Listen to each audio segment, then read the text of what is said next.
Well, good evening, sports fans. Welcome to Exeter, New Hampshire, Exeter High School, Eustace Field, and Bill Ball Stadium here.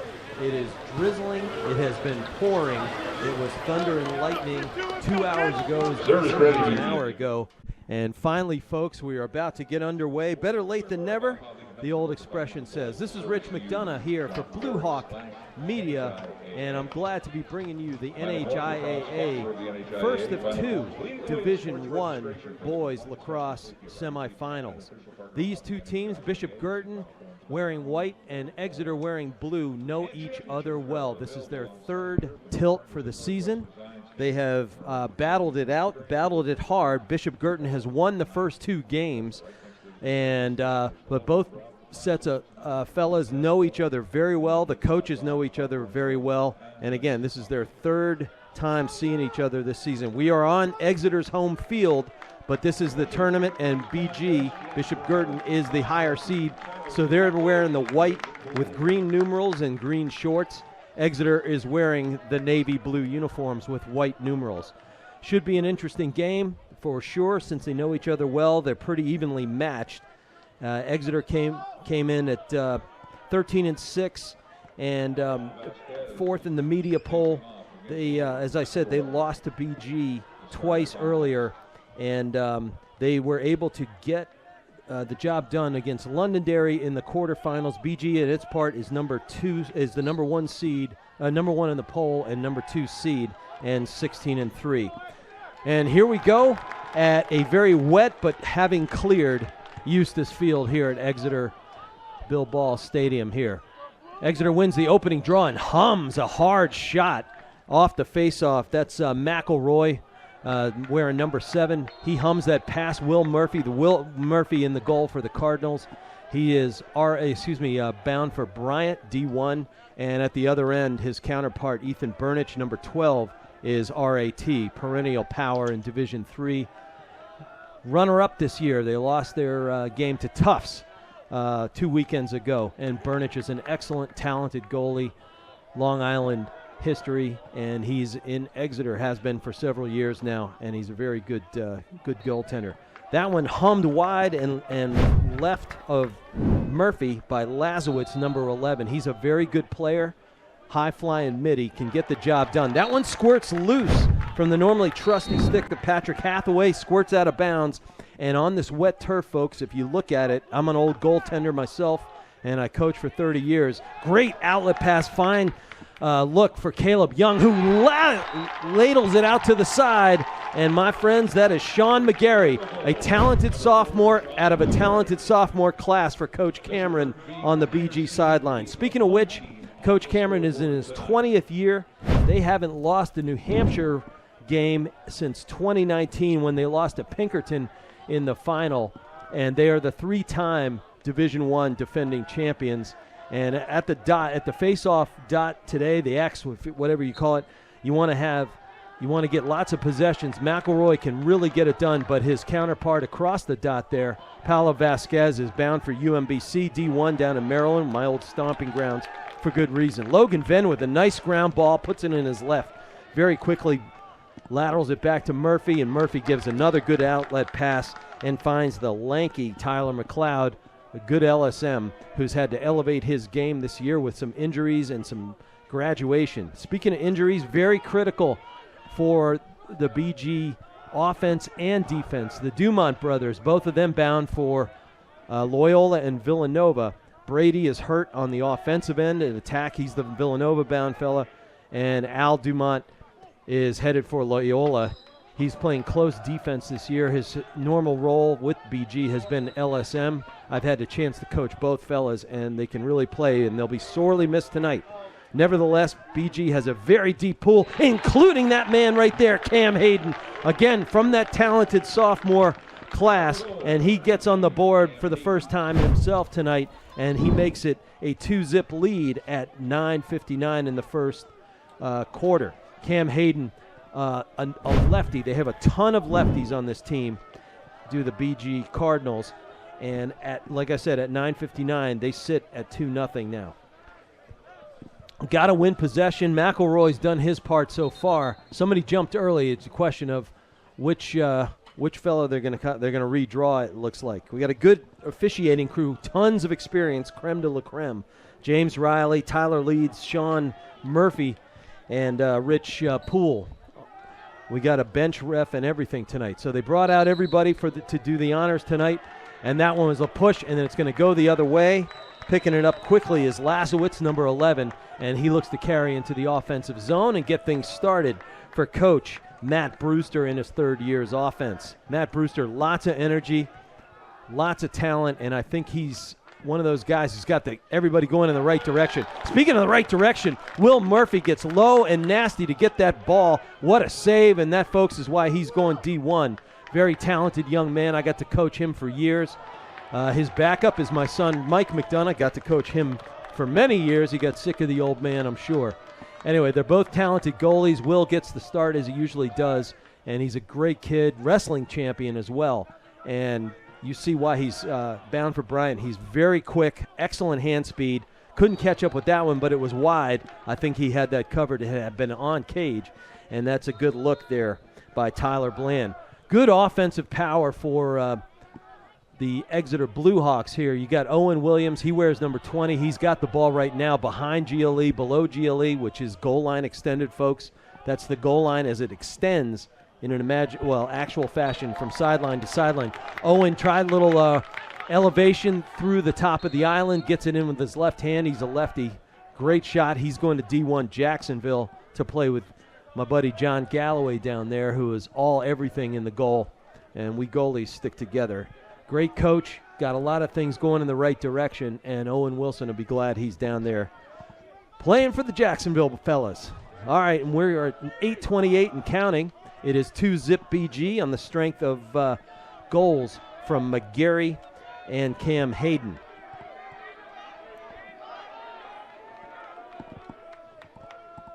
And BG's going to spin it. They move it around the perimeter, gets them into some rhythm. They take a look. It allows them to change personnel if need be.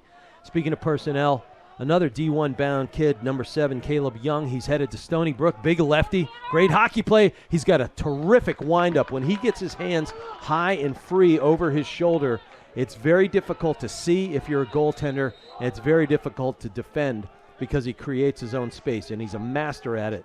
You be watching number 7 all night long. There's Owen King elevating up the slot. Good defensive pressure there taken by Caracciolo.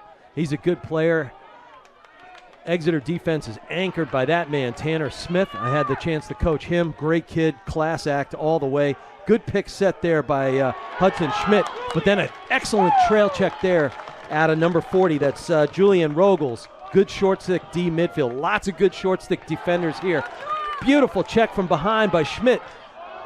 And nothing doing there. Guerra couldn't pick up that ground ball, and it stayed with the Bluehawks. Now the chase is on, and Owen Williams is one of those guys you can depend on for ground balls all game long. Very quick, shifty, strong athlete, and that is why he, too, is going D1.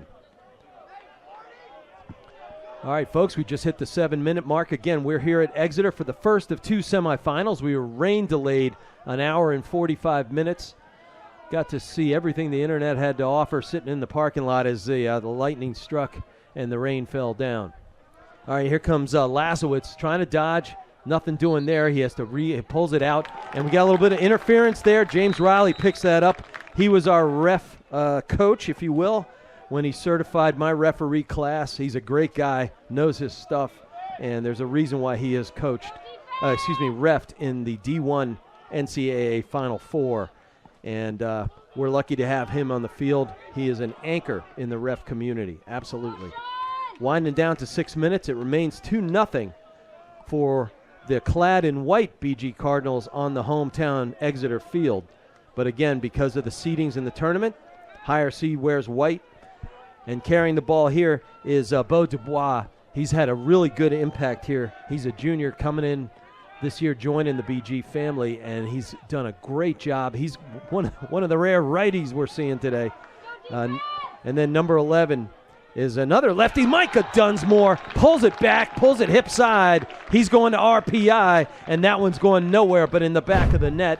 And at 5:47 on the clock, Dunsmore fires one in past a sprawling Burnich in period 1, and that'll make it 3-0, folks. Blink your eye, and the BG Cardinals can pour it on, even missing their excellent All-American attackman, Brady Dumont, and his 100-mile-an-hour lefty. But lefties abound here at BG, and I'll tell you what, McElroy's doing a great job on a D1 bound Paulo Vasquez, but this one sails out of bounds and wide. When you have a wet field like this, the pockets on these sticks get very wet as well. They get waterlogged, and what happens is they can bag out. That's what they call it. It changes the shape of your pocket, and the ball will go places you don't think. On your normal throwing motion, it'll sail, it'll drift downward, and an early timeout with a 3-0 lead. That's called by Coach Cameron at the 5:28 mark, and he's got himself an early 3-0 lead. Probably just wants to talk about it and see what they can do to put in goals 4 and 5 now that they have an offensive opportunity. Looks like we got a random stick check going out at midfield here. Tyler Leeds is out there with Ref Riley, and they'll do what they have to do. The pockets have to be at a certain depth. The pockets have to be a certain width. You can have no more. You can't pinch them anymore like we used to in the old days. And, no shortage of that. I grew up in Maryland where everybody knew how to tie off the sidewalls with a slip knot there, and when the refs aren't looking, maybe slip them back. But not going to happen today. These fellas came to play, and they're going to keep everything together. No reason to take a 2-minute silly stick check, a silly stick penalty that sometimes is a killer. All right, and as we the kids get back out on the field again, it is 5:28 in the first quarter on the strength of goals by McGarry, then Cam Hayden, and then just recently by Micah Dunsmore, senior captain. As I said, he's bound for RPI. They were at one point number 2. I think they finished number 3 in the country in Division 3. Excellent team, and they're getting an excellent player. His big brother is at St. Anselm this year, which was top 10 and made it to Final Four weekend as well. Again, Rich McDonough here for Blue Hawk Media. Happy to be here. Eric Chellis is producing, editing, doing the camera work. He does everything here, does a great job, including our awesome slow motion. And Owen King goes through a whole field of Blue Hawks getting wrapped left and right. Finally, they blow the whistle. And couldn't catch that call out of James Riley there, but it sticks with the Bishop Guertin Cardinals. Handling it right now is Cam Hayden, and D'ing him up is Rogels again. And a good lefty by Hayden Burnich, a talented goalie. As I said, bound for RIT. My son just graduated there. He was a face-off recruit. And excellent team, and Burnich can get the job done. Pass goes a little low. Again, wet pockets, especially the big goaltender pocket. It gets wet and heavy, and it causes the trajectory of the ball to be a mystery at times. But you got to solve for that. Shorten up your passes, get more free space, pick away from the ball, and play the miss if you have to. All right, here's Lasowitz. D'ing up. Oh, wow. Foley and Will Murphy gets down to his knees, read it all the way. This one didn't skip on that wet turf, and he finds a breaking Cam Foley, who throws it back to his left. They try the little tic-tac-toe on that break. Foley goes across the crease, takes it in that long cross with the LSM stick, and this one rolls to the bound. But beating and working hard, getting to the back line first, was Patrick Hathaway. Never give up. Owen King didn't give up, but he was a little lackadaisical as he chased that one to the end line. The rule is first man to the ball, whoever's closest to the ball at the moment and spot it went out of bounds, earns possession for the team. And it has to be both. It can't be a dive or anything like that unless your fists connect with the ground in the field of play. It's where your feet were when you left for the air. So the old dive, you see it a lot. It is immaterial. It is moot. Oh, great roll back there. And that one hit the pipe. Beautiful shot in tight. And we got our first flag of the game. And that's going to go on.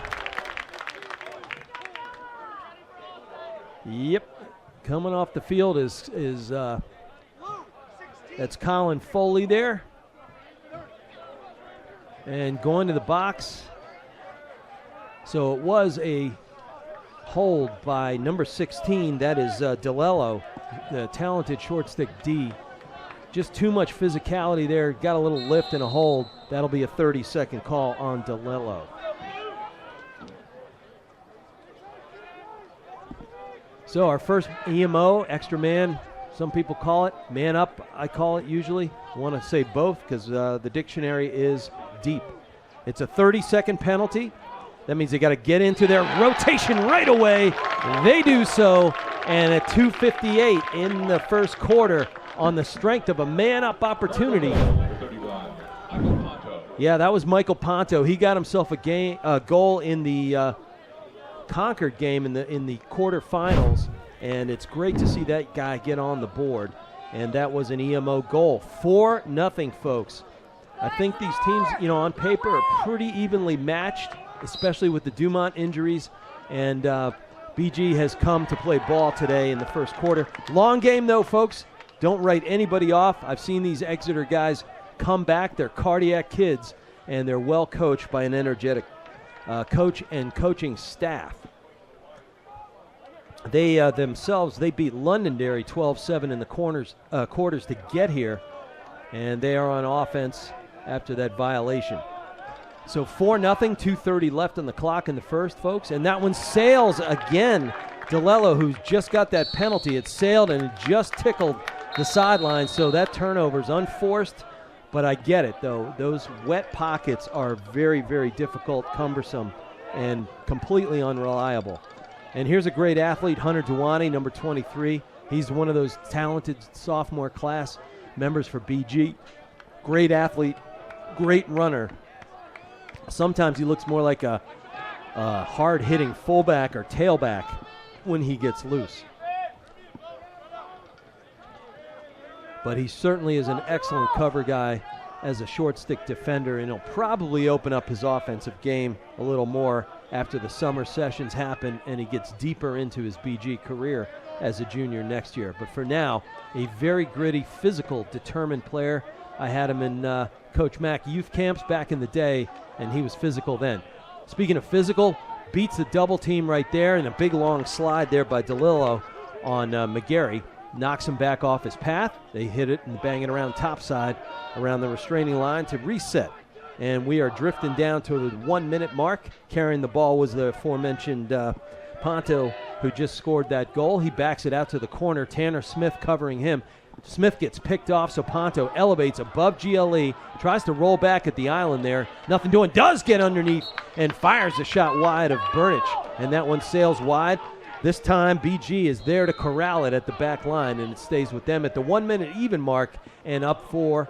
Looking to create right now is Owen King, that talented sophomore class member, and I've seen him make a lot of excellent goals this season. Again, as I said, my son Mike is a goalie on the BG team, so I've seen these guys a lot, and I coach kids on both teams, and it's special. It's a little bittersweet to see that one group of kids' season is going to end tonight, and I have great love for all these guys, and they're going on to bigger, better things, and it's been a real privilege. It's also a privilege to be here at Exeter High School in beautiful Exeter, New Hampshire, to call this semifinal game, the first of two. Coming up is Bedford-Pinkerton. The top seed Bulldogs will be up against the Astros if it starts. And big Caleb Young takes a good hit, solid hit. It was clean. Look a little late. Nothing doing, though, from Caracciolo. Young is a tough guy. He plays hockey, too, and he can take pretty much any beating people give him out. And that's a great job by Burnich to get his blade down to the ground on that hot McGarry shot there. But, folks, that'll wind us out of our first period, and we'll do a recap when we come back. We'll take a brief break as the fellas are getting to the sidelines for their 2 minutes. For Rich McDonough and everybody here at Blue Hawk Media, we'll see you in a couple minutes. Take a good break, and we'll see you at the turn.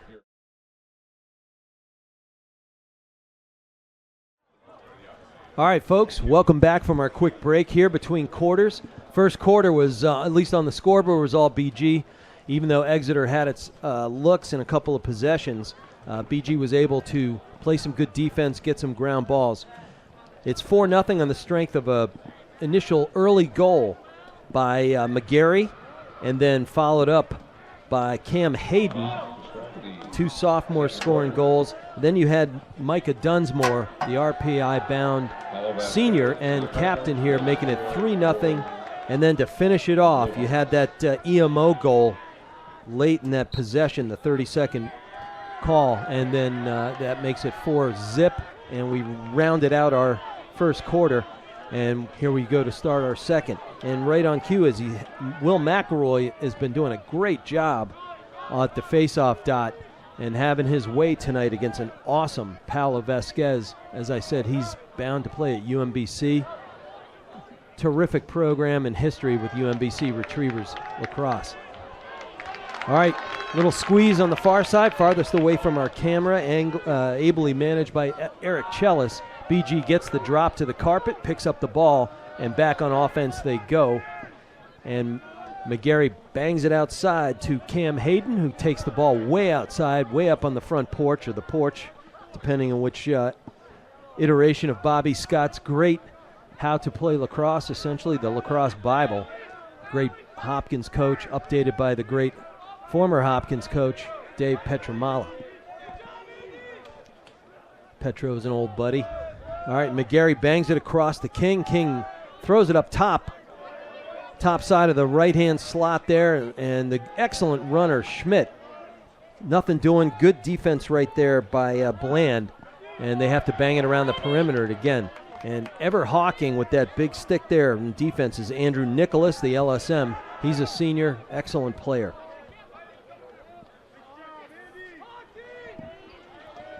All right, BG just content to probe a little, take what you get, don't force it. You got a 4-0 lead, you can be a little bit deliberate. You don't want to be so deliberate that you take yourself out of your scoring rhythm, though. And here comes Schmidt running, very good pressure there by Tyler Bland. Keeps his center of gravity. Kids, if you're watching at home, don't lunge. Keep your center of gravity. Once you lunge, you have no center of gravity left, and an offensive ball carrier can do his will. Ooh, great move there, a little hitch, and then a underneath move by Cam Hayden, who scored a goal. He scored the second goal of the game thus far, and he showed you why he's, as a member of that great sophomore class for the Cardinals, he's going places. All right, back over to Schmidt, working the top side here. Here comes Caleb Young. As I said, Stony Brook bound guy. Excellent wind-up by Hayden, but better save by Burnich. He got low and nasty. You can see those gray sweats are all watermarked because he had to get down there. You got to play the skip in conditions like this. You have to expect it'll skip, which means you got to get lower, get that blade down quickly, and I mean skip, like it'll skip like a stone across the wet turf. It actually will. Sometimes it'll even pick up speed. And you see the ref pat his head a couple times. That's failure to advance. You get 20 seconds to get the ball once you have it in possession and get it over the midline. And they failed to do that. It was a good ride by BG. And that's what happens. 20 seconds, and then you'll see that call. Drives coaches nuts when it happens, but it does happen. Ooh, big ripper by McGarry. That goes from hip height and then way over the cage and over the bar. And that stays with the Cardinals because King is there closest to the ball as it goes out of bounds. All right, here comes Beau Dubois. He gives it off to Jeremy Warren, number 22, another kid I had to coach. Don't say I had to coach. I was lucky to coach him. Loved him. Mom's a great teacher at BG. And another hip height windup that goes from mid-height to high and up over the cage. I've seen them attempt that 3 or 4 times already in the first 19 minutes of the game, or 16 minutes of the game. And I wonder if they've seen something on tape that they're looking at for Burnich. He doesn't have many, if any, weaknesses, so must be something. So keep an eye on that. See why the BG's shooting from the hip, as they say. And there goes King with a little rollback, question mark kind of thing. That one goes wide again. Burnich is probably crossing himself because I've seen King make that shot, so is Burnich on tape. And he's got that cannon in the arsenal. All right, good crowd here at Bill Ball Stadium. As I said, the next game up is Bedford and Pinkerton. Bedford the one. Oh, what a great feed in there and ready for it, reading that all the way. Ponto couldn't close that one out. Probably not enough time for him to change planes there, going from high to low. Burnich was ready and matched stick on stick all the way. It's an important save because Exeter really needed possession there. And it looks like Coach Brewster called timeout. That takes us to the 7:48 mark with no breath there in that last run there by the Cardinals offense. They had a long, deliberate possession, couldn't put anything on the board. Burnich made a couple of big saves, important saves, like I just said, because Exeter needed some possession like you read about. So, again, the Blue Hawks down the stretch, they lost 3 of 7, so you wonder what that does to your psyche. I would say not a whole lot. You got a talented team because they lost to Bedford twice. We've had a couple of big gun games this year. BG and Exeter played twice. Bedford and Exeter played twice. So they lost twice to Bedford, and then they lost to the very, very strong team out of Northern Mass, Acton-Boxborough. And but they also lost to BG twice. That's 5 of their 6 losses this year. They did beat Concord Carlisle to open up the season. That was an awesome game, won at the buzzer by Owen Williams, again, who's bound for Jacksonville. So, tough stretch on paper for the Blue Hawks, but as I said, they're a strong team. They're fast, they're athletic, they're gritty, and a lot of these guys have been together for years, and they really play for each other. So, don't be deceived by that, kind of on paper 50-50 run at the end. They just played some great teams, and that's just the way the cookie crumbles. All right, good switch right there. That leaves Lasowitz free. He gets down there, and he's D'd up there by McLeod. McLeod gives him a chuck and turns him around. Sometimes you just want to turn your your offensive ball carrier back the other way. Hunter Dewani goes for that stick fake by Williams, and he won't next year. Trust me. He'll watch that on tape a couple times. And Dewani, nice job, though, settles back into the hole and has his head on a swivel. Big run here. Logan Venn headed for Siena, but headed toward the corner and gets beaten out there by a hard-charging Griffin Gennard there. He's a freshman, and that was awesome work by the freshman. Good IQ. You like seeing that out of your young players. Of course, it's the end of the season, and he's got plenty of experience under his belt. All right, 7 minutes even. Rich McDonough here for Blue Hawk Media. 4-0 for the not hometown Bishop Guertin Cardinals, but wearing white because they're the higher seed in this NHIAA D1 tournament. All right, Logan Venn, number 9. Like I said, he's bound for Siena, and he is D'ing up right there. Griffin Gennard, talented first-year player. And speaking of talented, here comes Lasowitz, number 11, the junior, and he's marked up by Hunter Dewani. Again, Dewani's an excellent athlete, throws that butt check right there, and you had a big hit inside, and the flags fly immediately. And we got interference right there. So it's 6:27. The BG has its first penalty of the game, and the Exeter Blue Hawks will go on a 30-second penalty. And taking that penalty for the Cardinals was Noah Guerrera. And he'll take a knee. Hear a couple words from Luke Solms, the defensive coordinator, a buddy of mine. I've coached with him. Oh, good stick right there by Logan Venn. He's able to knock that loose and knock it out. And then it squirts around the wet turf. Venn picks it up, and great cross pass over. Finds the cutting, the streaking Caleb Young. And at 6:07, Logan Venn to Young results in a 5-zip lead for the Bishop Guertin Cardinals here in period 2. Took them half a period to get there, but they finally got back on the scoreboard, even though it was a man-down situation, and it remains so unless that penalty – the penalty's released, of course, after the goal. Sorry, guys. I know that as well as my own name. Was not locked in. All right, we had a violation by the Blue Hawks at the dot this time. McLeod picks it up and fires it over to Owen King. Owen King carries it back down the slot and below GLE. Again, GLE is goal line extended. That's the goal line that goes out from end line to end line and through the crease. That's the circle around the cage for those who are relatively new to the game. I'll help you where I can. All right, BG getting into its offense, spinning it around the perimeter a bit, kind of like going around the horn in baseball. You get a little reset, you get some rhythm, And Caleb Young takes one up high to the neck, and he dishes it off just in time, finds McGarry. McGarry elevates and goes 5-hole on a talented Burnich. And at 5:30, the Young to McGarry connection pays dividends, and it is now a 6-0 BG lead in period 2. It has been all Bishop Guertin on offense so far, and lots of good checks on defense.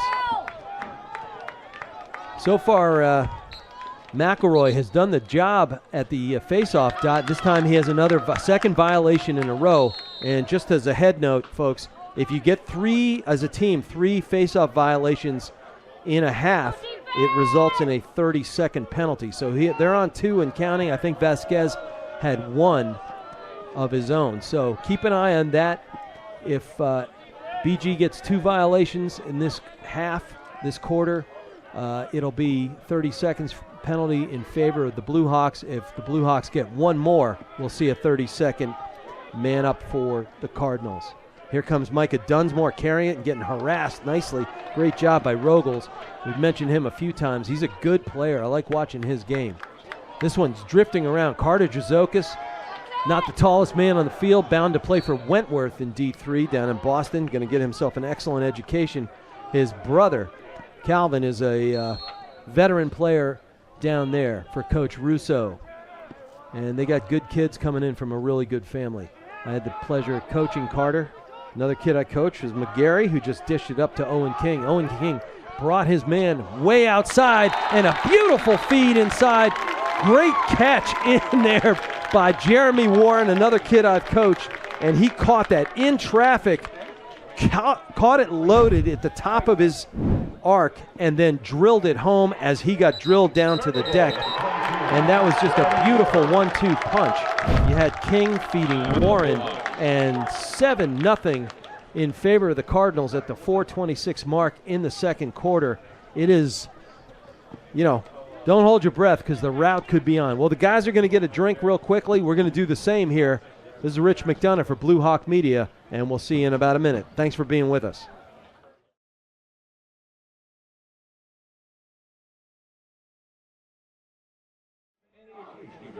All right, folks, welcome back here to our D1 first of 2 semifinals. Our friends at Bedford Community Television will be calling the rest of the game. This one we're doing with Blue Hawk Media in concert with the National Federation of High School Sports Network, NFHS Network, say that 10 times fast, and it'll be rebroadcast on delay by NHIAA TV. So I've been looking at my keys to the game here for Exeter. They want to limit Vasquez at the faceoff. Check. Williams and Lasowitz have to run their 2-man game. We haven't seen that yet. Burnich has to come up big. Check. He's had some great saves. Play clean and avoid penalties. Check that box. It's just been all BG on offense and timely defense causing turnovers where they need it most. They also have to take advantage of the lack of Dumonts. BG has been practicing and playing without them for quite a while now, and it seems that they have filled out their card, and you had a deep team who were young, and now they are no longer inexperienced. You get to the end of the season, and my old line to the players, people who've heard my broadcast before have heard me say from the bench, it's like, all your young guys. And there's Will Murphy with a great save on a good shot there on the drive by Jackson Green. But inexperienced players, you say, hey, look, experience is what you get when you don't get what you want. Congratulations, you are now experienced. So some of these kids who have had to step in for BG with injuries and whatnot, and just because you want depth, they have gotten really deep. And there's another kid playing real well, is JP Dunsmore, the third of 3 Dunsmore boys who are playing for the Cardinals, and he is showing a lot of promise in the sophomore class. All right, Jazokas bangs it up to King. King carries it north, way up toward the restraining line and up to the porch as BG gets its top middies back in. Caleb Young, you always want to give him a look at the ball and let him carry it. Very talented, very aggressive player. And when you watch him play D as well, he's a tiger out there. He has been since I've coached him in 5th grade or so. And, boy, that kid is going D1 for good reason. Also, top shelf student, carried a 4.0 this year. Props to the Props to Caleb Young, doing himself proud, doing his family proud. Brother Dylan plays D2. Oh, great save by Burnich. Saw it all the way, but that's a quick snapshot and a quicker read and react by Burnich. Somebody got a piece of that inside for the Blue Hawks. I believe that was Naveau. And, good knockdown by number 18, Naveau. This time it trickles down south of the end line, and Ponto puts it back in play. McGarry carrying it. McGarry, another talented sophomore. I said that earlier. His father played for Alfred back in the day and is a buddy of mine as well.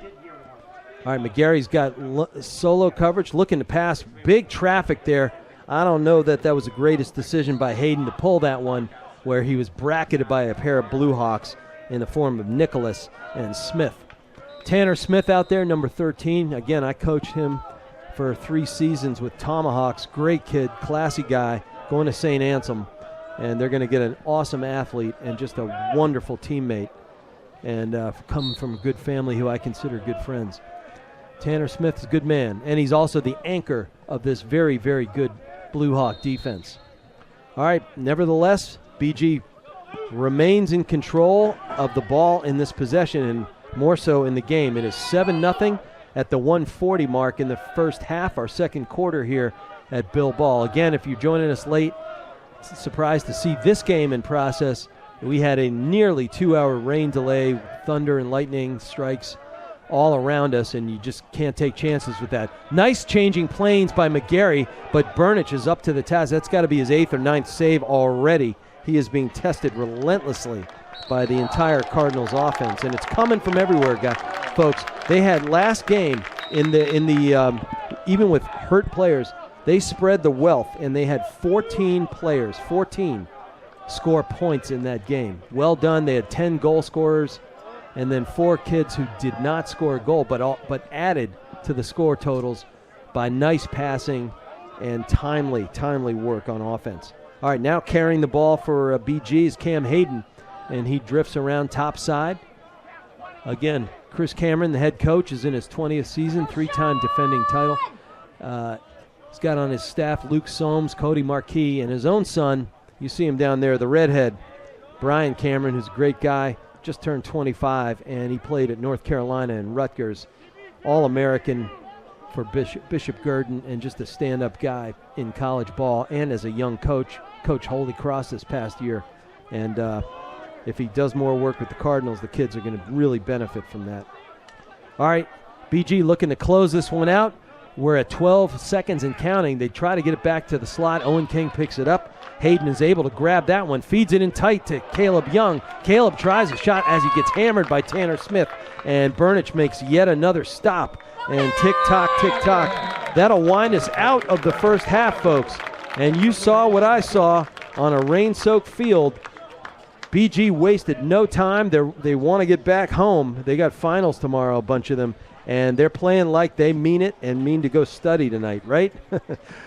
Don't count on it. Anyway, at the end of our first half here at Bill Ball Stadium at Exeter High School in Exeter, New Hampshire, Bishop Guertin Cardinals 7. The hometown, but technically not home field, Exeter Blue Hawks 0. And we'll take a break. The fellas are going to take 10. Get yourself something hot. Get yourself something cold. Thanks for joining us. We'll see you at the end of the first half break.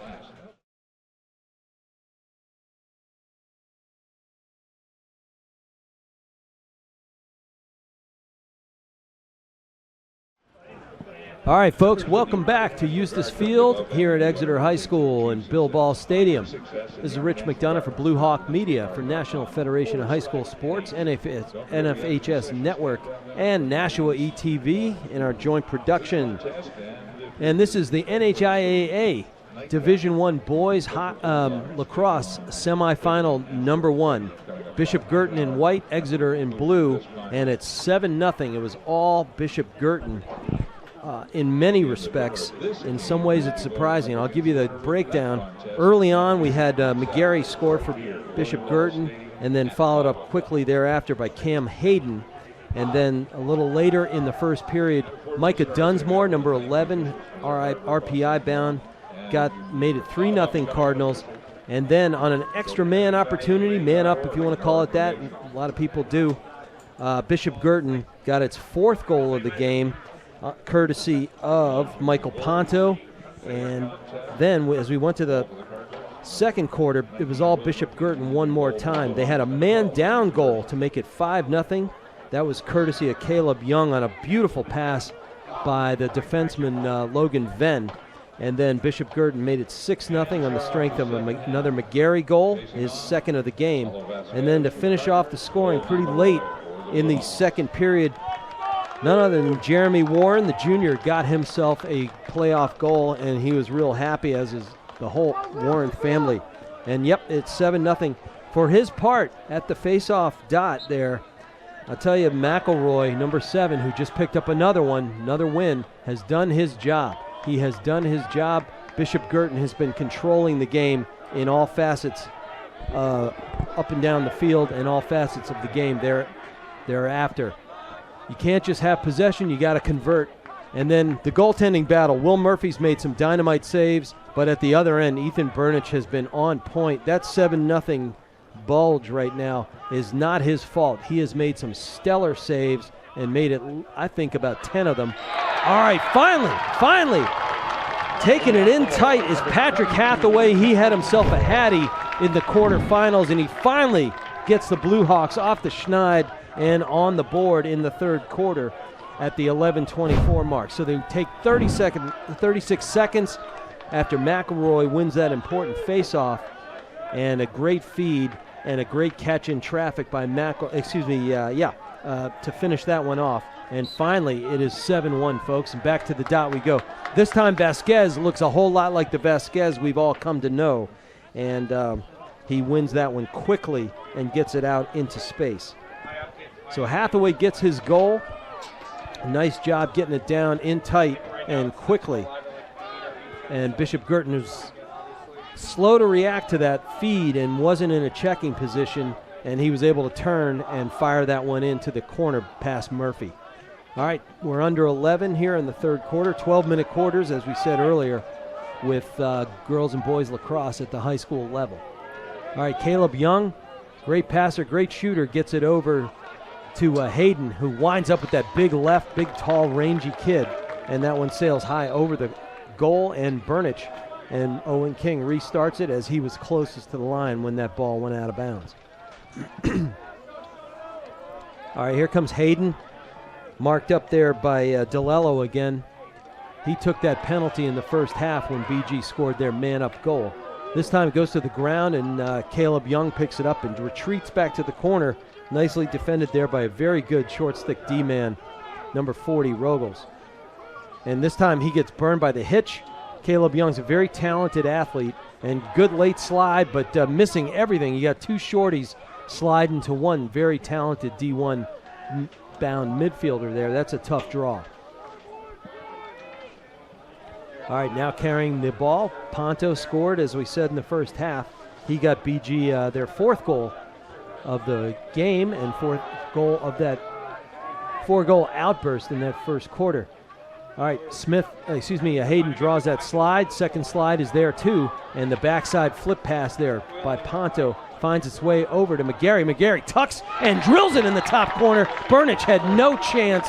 McGarry made that little nice shake and bake move, dipped underneath the extended check and cross, and he got underneath the stick of DeLello, and after that, folks, it was all downhill for McGarry. Very speedy, athletic player, and he makes it 8-1 Cardinals.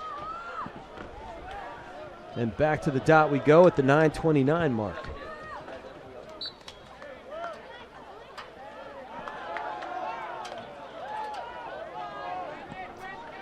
And BG wins another one. This time Foley gets it in his cross, LSM, long pole. LSM is for long stick midfielder. Long stick midfielder. You can have 4 poles in the game on defense, 2 short sticks at a time. LSM valued for their ability to move topside, backside, and a big wind up there by Dubois. That sails wide right to Burnich's left. And he's probably glad that was, because that had some heat on it, folks. We dipped below the 9-minute mark. We're at 8:58 and counting, and here comes Ponto. Looking at a pick from Warren, nothing doing there. He elevates over it, and Burnich read that all the way. That's why he's going to RIT in National Power. All right, nice job, nice stick work there by the Blue Hawks, and they finally get it up. Never say die, though, and Micah Dunsmore never does, and that was a push with possession. Yeah, he flipped it out, but he still had possession after Dunsmore pushed him, and he went to the ground. Just because you lose possession doesn't mean the push didn't happen. If you still have possession at the moment that push happens, it is a push with possession, and it'll be a 30-second penalty when Exeter finishes this possession in some way. If they score a goal, because it's a 30-second penalty, and technical fouls are washed out if they score a goal. For my money, I think you want to get that shot out quickly because you are behind 7 goals. And Owen Williams does launch a long bomb from about 15 yards out. He's got a big cannon. That's why he's going to D1 Jacksonville. And at 7:57, going to the bench there is Dunsmore. And that will be a 30-second penalty, and this will be the second man-up opportunity for the Blue Hawks. Their first man-up opportunity was turned 180 as BG made a great poke check in tight and then ran the distance with Logan Venn feeding it and got a beautiful, beautiful man-down goal by Caleb Young. All right, Tanner Smith is actually number 13. He's actually in on offense. He's a multi-talented athlete, comes from an athletic family, and whatever wisdom and experience he can give, they want him down at that end.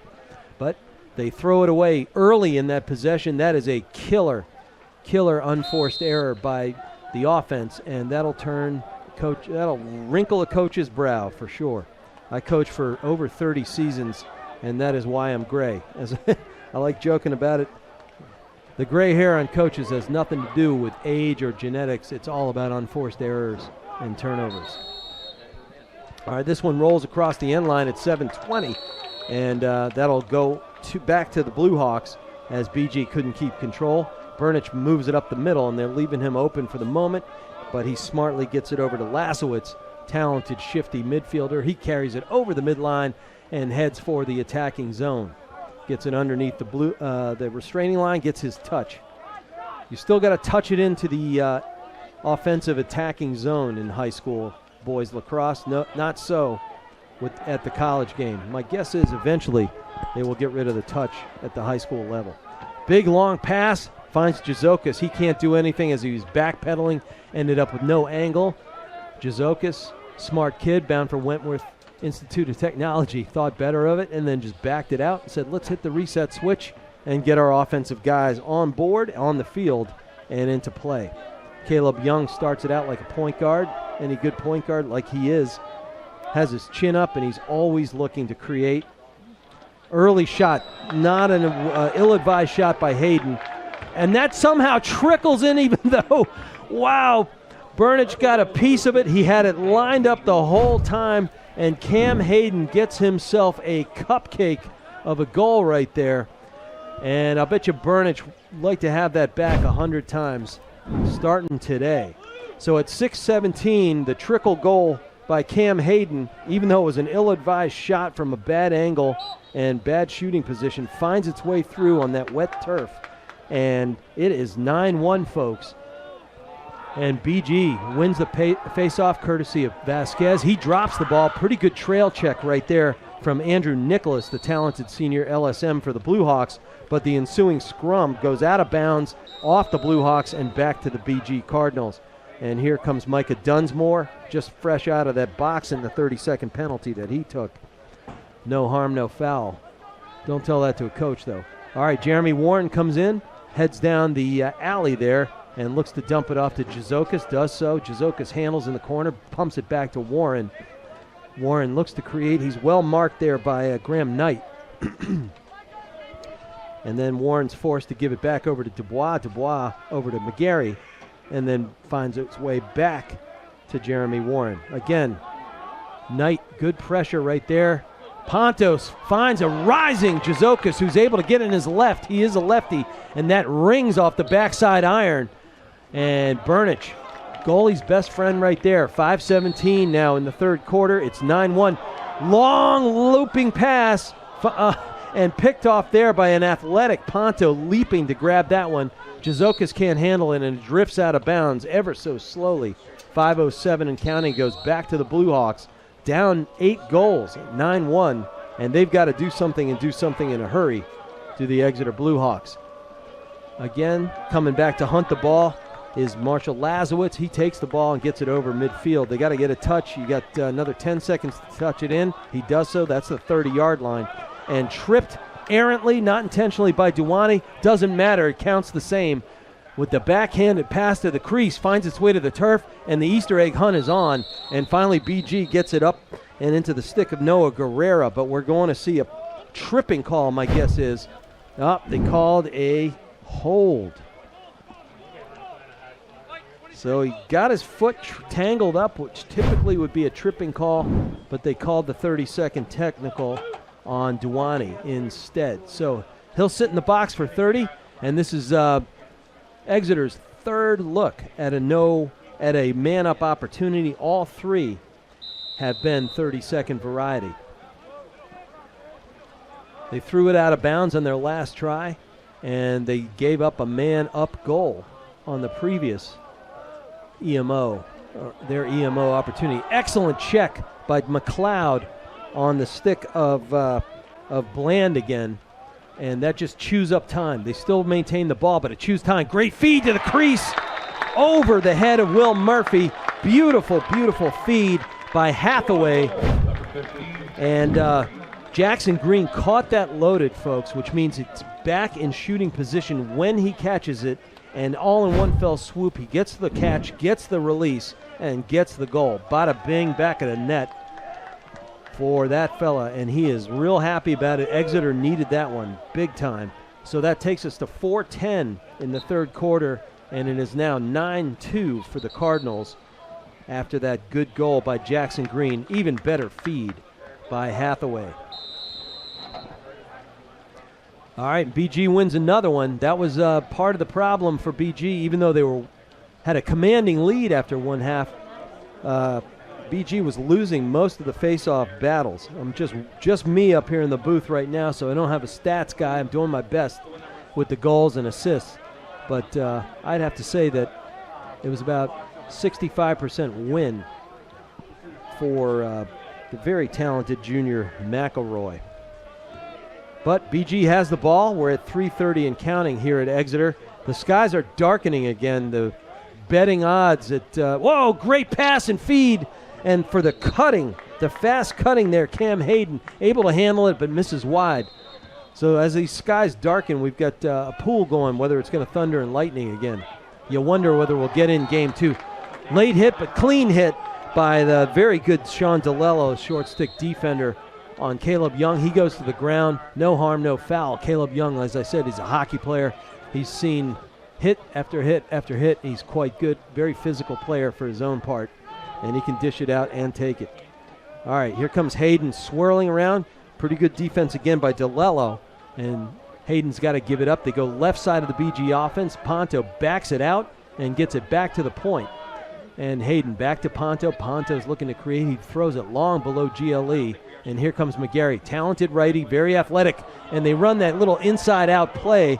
He found Hudson Schmidt. Couldn't handle that ball. And down hard goes Ponto. He had a shoulder injury in hockey that kept him out for most of that season. Oh, and a great look backwards. Great look backwards after a gritty ground ball by Schmitty. Hudson Schmidt. He finds Caleb Young for goal number 10 for the Cardinals. That makes it 10-2.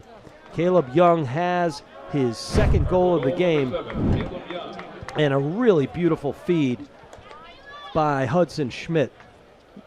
Also a running back for the Cardinals. Played with my son Mike, who was their quarterback. And we're at 10-2, and back to an 8-goal lead, and back to the dot we go. This time McElroy comes up with it. Very important possession for him. Again, he's been doing a real good job in face-off tonight. And Murphy gets down low, read that all the way. It skipped low off the turf, but he was ready, already at his knees. And that's sometimes what you got to do. I'm an old goalie, as I said earlier, folks, and you have to get nasty at times. Doesn't matter how ugly or pretty the save is. Just make the save. Do everything you can to control it in front of you, get it in your pocket, and then see if you can get it upfield.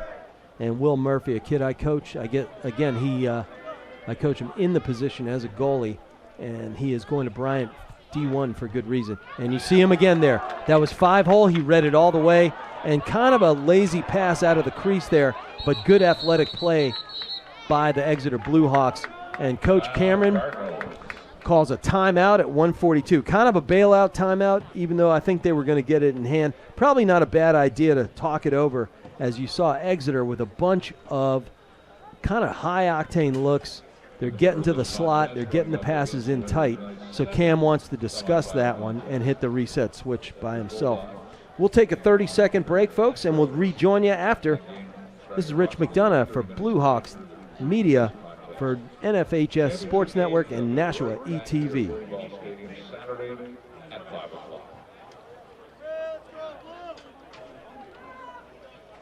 All right, folks, welcome back to Exeter, New Hampshire, and the D1 boys' first semifinal of the evening. Again, we are almost 2-hour lightning delay and torrential rains that happened on this field late afternoon. And for a while we had our doubts, but game on, folks, and it's been game on since the opening whistle for the BG Cardinals with a 10-2 lead at 1:42 and counting in the third quarter. BG just called timeout. You get 2 timeouts per half. And you give it to a kid like Micah Dunsmore. He is a gifted runner like all the Dunsmore fellas. They live right down the road from us. And I just think they run all day just for fun. All right, but Dunsmore gets that back. One man, just give it to him. We call it a punt return. And instead of a fancy clear setup or a spread type of clear setup, you just give it to a kid like Dunsmore and count the change. All right, BG getting into his offensive flow as we approach 1 minute left in the third quarter here in Exeter, New Hampshire. Again, this is Exeter's home field. They are the lower seed in this game. It's the 2-3 game.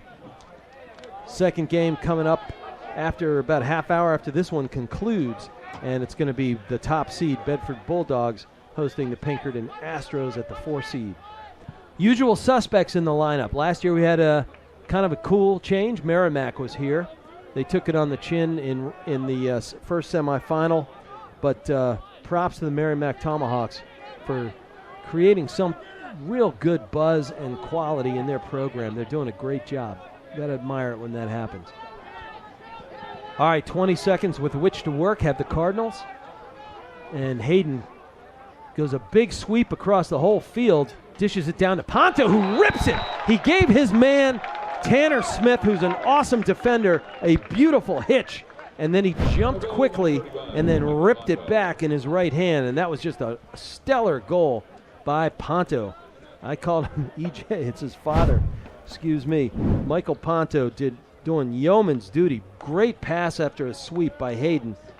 I'm going to give him the assist on that, even if the scoreboard doesn't. And he gets his second goal of the game, and that makes it 11-2 Cardinals at the 9-second mark.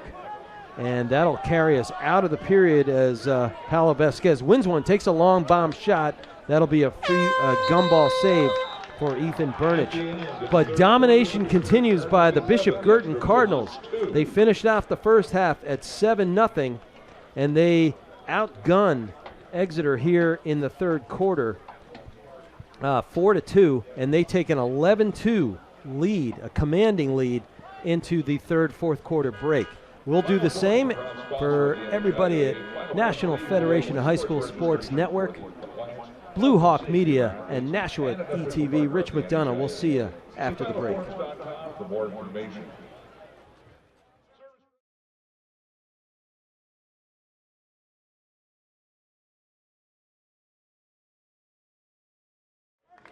All right, lacrosse fans, welcome back here to Exeter, New Hampshire for the last quarter of the first game of the boys D1 New Hampshire lacrosse semifinals. It has been all Bishop Guertin. Just to recap the third quarter, after a 7-0 lead at halftime, Bishop Guertin made it 7-1, 8-1, 9-1 on the strength of a Warren, McGarry, and Hayden goal. And then Exeter got on the scoreboard and they made it 9-2, and then BG rattled off the last 2 goals of the third quarter from 2:31 and on, and got one with only 9 seconds left on the clock, and that brought us to 11-2. 11-2 Cardinals. They had 2 games earlier in the season with each other. It was a tight one here at Exeter back in end of April, and then 2 weeks later they met at Stello Stadium in Nashua, and BG almost doubled up the Blue Hawks in that game. And they're more than doing the job here today. They had the first possession off the face-off, and Paulo Vasquez has righted his ship after getting pretty well handled in the first half by Will McElroy. Nice pass in traffic. Dunsmore handles it but can't turn the, that was Ponto, can't turn the corner. Had his back to the goal and flipped it. Nothing doing. Burnich is always ready for that. Solid guy between the pipes. You see an 11-2 goal, you figure the goalie must be having a rough day. Not so. He's having a really good day. It's just BG has just been pouring it on. Burnich has made a bunch of stellar saves, the kind of which saves, and as I'm telling you this from a goaltender myself perspective, that fires up your team, but you can't do it all. You can't shoot the ball, you can't carry the ball, and you can't hold on to the ball when the hard ride comes. So 10:51, Exeter calls a pretty decently timed timeout. Coach Matt Brewster, again in his 3rd year, the guy has done yeoman's work here. He has got a great attitude, a ton of mojo here. The kids believe in his system and his program. I got to chat with him earlier this season for a good stretch, and I'm just impressed. I've coached, as I said earlier, for about 30 years. I got hooked on it in college, and Brewster has all the tools and all the spirit that you want in your coaching staff. Good mentor, and kids are going to learn a lot from him. Hard to learn a lot today, except for what happened and what do you do with it. Well, it all starts at the 10:51 minute mark. You got to manufacture yourself some offense, get a good look, hopefully get the drop and get a goal. And nothing's impossible, even if it's tough. All right, and carrying the ball here is Jackson Green. He's a junior attacker, but he's real well marked by Foley there. Good long stick midfielder there for, he's a junior. We'll see him again next year for the Cardinals, and they like having him here. Again, one of the big stories, and there's Mike McDonough. Yeah, you might mention the name, recognize the name. He is my son. He's in the cage to finish up in the 4th quarter here. Will Murphy played lights out ball. Number 14, my boy wears wears the colors proudly. He's a really good goalie and heading off to UVA. All right, BG on the attack again. Ponto has the ball, carries it all the way down the alley, probably going to drift below GLE. Again, that's goal line extended. And Dusso, well marked there by Caracciolo. And Ponto bangs it right back out to the younger of the Warner boys.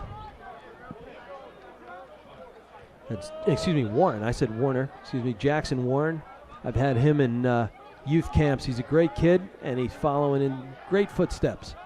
Brother Emerson played for years. Brother Jeremy's a junior, goal scorer earlier today. And Jackson has a real good bounce shot. Looking forward to seeing what happens when number 27 gets his opportunities in the game today. All right, Jazokis carries the ball. Marked there by, I almost said DeLello. That was Nouveau. And back to Caleb Young. Caleb Young draws 2, and he gets tripped from behind. That should be a trip. They called the push on the last one on BG. Maybe they'll just keep it even. We'll see.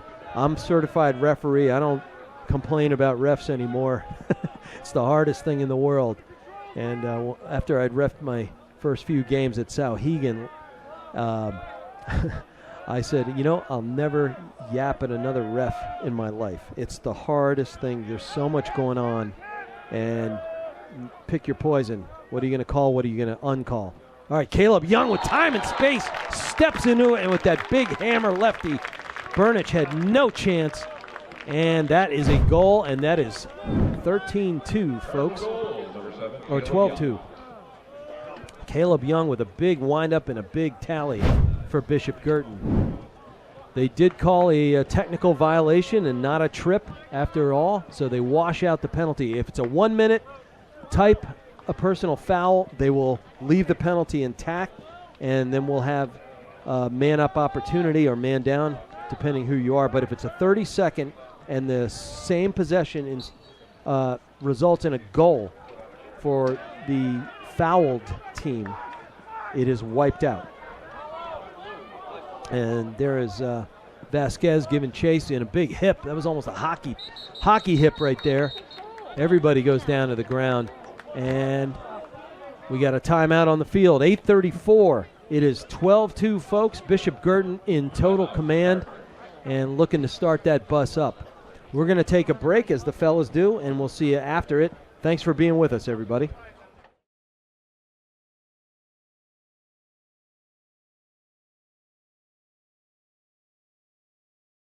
All right, folks, welcome back from our timeout break. Got a little water, maybe a little bit of a Ricola. Lots of game action to call here, and I'm flying solo, so it's a stress on the vocal cords. All right, we're going to get it reset. It is 12-2 Cardinals at 8:34 in the fourth quarter, and it's been all Cardinals. Face-off dot excluding, but at the dot, whereas McElroy had a great first half, Vasquez for the Cardinals has been able to do a real good job. Nice rip shot right there by Dubois, and a better save, as usual, by Burnich, who came to play tonight. And he's been one of the real bright spots here for the Exeter Blue Hawks on an otherwise very difficult night here at their home field. Again, they're wearing blue because they're the third seed, whereas BG, Bishop Guertin, is the second seed. Big spread offense right now. That'll open up some seams inside, and it does. No chance for Mike McDonough after Patrick Hathaway caught it in traffic. It wasn't much traffic because they opened up the whole field. Hathaway caught it loaded and was able to fire it in, and that makes it 12-3 at the 7:47 mark in the fourth quarter. So you get that far in tight. They dragged everybody out way beyond the restraining line. That opens up a ton of green space inside, and then it's a matter of, can you execute a good cut? And McDonough is able to see that long bomb by McElroy and fields it well. Murphy starts. McDonough is an excellent goalie. They've been playing together as teammates on the Tomahawks since they were in 5th grade. As I said earlier, I got a chance to coach them both, and they're both outstanding goalies. Mike McDonough, my boy, is not playing lacrosse at UVA. Doesn't want the bother, but hey, he's going to UVA. He's going to have himself a great opportunity in the College of Engineering down there. All right, BG's on offense. It's 12-3 now.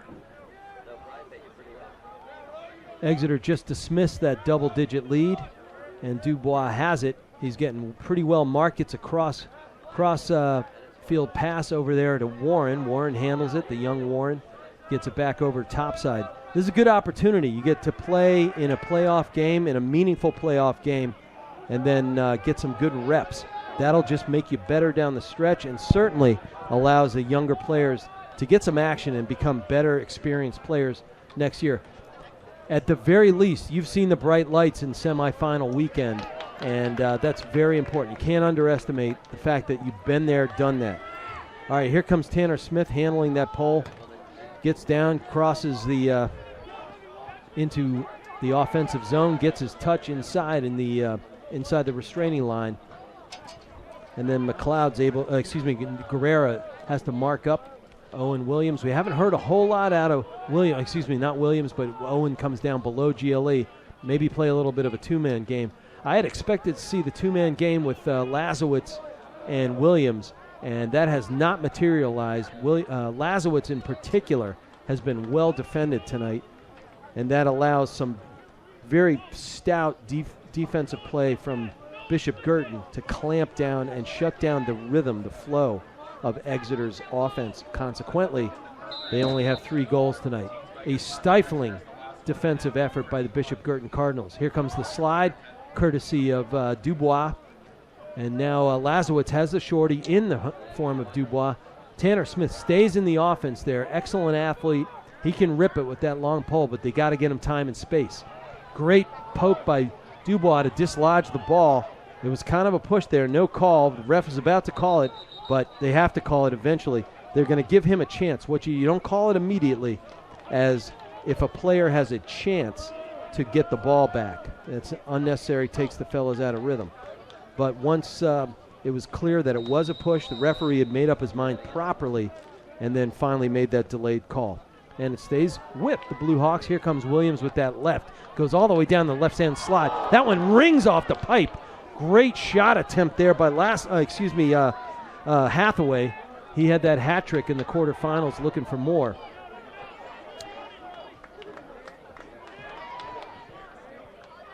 And McDonough got a piece of that shot as the fast dodging Jackson Green got to the crease. Really no chance if you're a goalie out there. I'm not defending my own flesh and blood there, but all goalies in particular in general. He was on the doorstep. There's no chance. I think Mike McDonough got a piece of that ball. Nevertheless, it makes it 12-4. Bishop Guertin at the 4:59 mark in the fourth quarter. And this is where I was just saying some of the young players are getting in there and getting some reps. Very important, but also opens up possibility that some of the lack of experience will yield some opportunities for the Blue Hawks. And a good way to get that one down to the ground. Looked like McLeod across the field there. And the rangy player gets that in his cross, bangs it inside the offensive zone, where BG looks to set up shop with 4:30 on the clock and counting.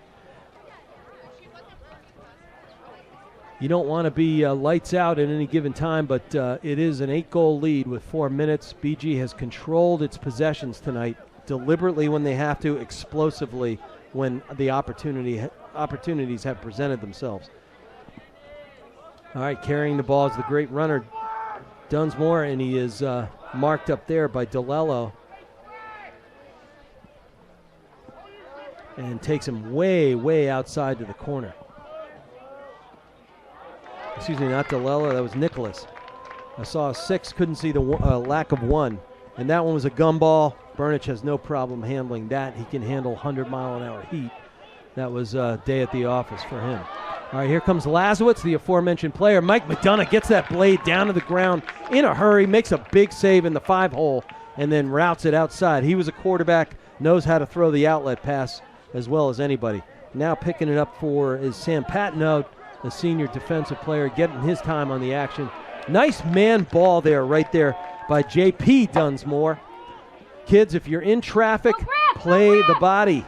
Knock your man off the path of the ball and then go get it yourself. He created himself 2 yards of space and then owned it. But that said, it went down to the turf and Exeter picked it up.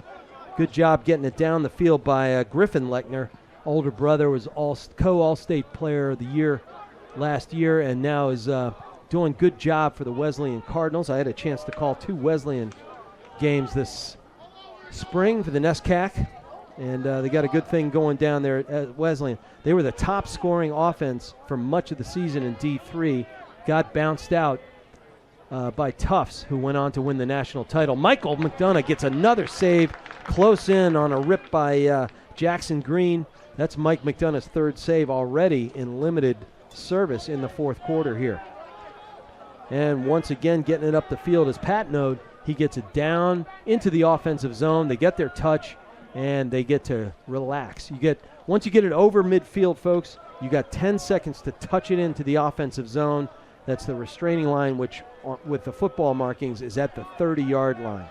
Try not to pay attention to those numbers unless you have an anchored field there, and they do here at Exeter, multi-purpose, so you can reliably look at those markings. Owen King gets that important ground ball, and he sets sail and gets below GLE for a brief moment and then drops the ball. Tanner Smith picks it up, looks to get downfield.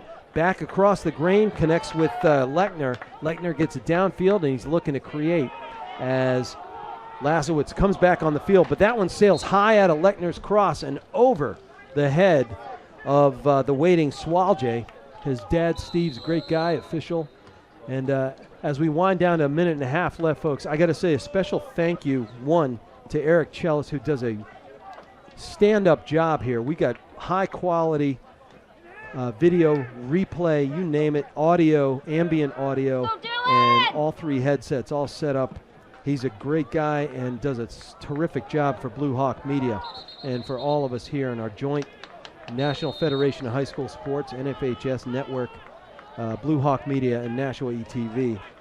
As Owen Williams carries the ball, great little check from behind by Elijah Zeman, whose father teaches at BG and is an official as well. And we're headed down to 1 minute. But one more thank you. I'd like to say thank you to the Exeter parents. Laura Johnson-Smith is a friend of mine. I coached Tanner, as I said. But they helped me get a ton of information. Great save by McDonough, reaching on that Lazowitz rip. And McDonough showing why he is a to-be reckoned with goalie in his own right. Will Murphy, the starter, deservedly so. And McDonough can play ball, folks. Anyway, the BG parents vis-a-vis the Swall Jays and the Smiths gave me a lot of good information, player awards, player skills, where they're headed, and I can't thank them enough. They're wonderful people and terrific parent supporters of a program that's just going to get better and better, in my opinion. All right, big drive and a big spin there by Jackson Greensails, wide right of the pipe, left if you're McDonough. And he watches it go to corner, and we're coming up on 25 seconds. And if the bus wasn't already started, they're going to start it now. Giving some good defense there is Gabe Sini. And then Avery Whitehead comes in, number 3. I coached that young man to a youth state championship in Pool B back in 2018. He's a great young man, and he's going to do good things as a senior next year for Coach Cameron. Big heave all the way down the field, coming right back at you, BG. And that will wind us out of the 4th quarter and wind us out of the game. McDonough, for his 4 or 5 saves there in the 4th, many of which were very good, he gets mobbed by his teammates, which is the great tradition in lacrosse, and hockey for that matter, and maybe every other goalie-specific sport. Well, just a quick recap. It was all BG in the first quarter, 4-0 after 1. Then it was 3 goals in the second for BG. They carried a 7-0 lead into the halftime. Exeter got off the schneid first and made it 7-1. BG fought back with 2 goals of its own, thanks to McGarry and Hayden, and making it 9-1. Exeter made it 9-2 with 4:10 left in the third. And then BG started pounding back. They made it 10-2, then 11-2, and then 12-2. Exeter got the last 2 goals in the 4th quarter. Too little, too late, as they say. So, a really great game if you're a Bishop Guertin Cardinals fan. Phenomenal season by the Exeter Blue Hawks. They've had a number in a row. Their time is coming, especially at the helm, with Matt Brewster at the helm, only in his 3rd year, and he's running up a remarkable record and can take on all comers. All right, folks, tune into Bedford Community Television. They will have the 2nd game here in our doubleheader. It's they're doing it for National Federation of High School Sports, the NFHS Network, and our friends at Bedford Community Television will handle game 2 of this important semifinal. And then this broadcast will be delayed broadcast in a couple days on the YouTube NHIAA ETV channel, and will be streaming on the NHIAA ETV platform. This has been a great time. I'd like to say thanks again to Eric Chellis, the Blue Hawks community and fans, the BG parents who wished us all well, and congratulations to both teams. BG will move on to Saturday's final at 5 o'clock right here at Exeter and Bill Ball Stadium, Eustis Field, to meet the winner of Bedford and Pinkerton, which is coming up next. So for everybody, it has been a great time. Loved being on the call with you, maybe talking a little lacrosse. And I'm Rich McDonough, and we will see you down the road, folks. Thank you for joining us. Thank you for making it special. Take care, everybody.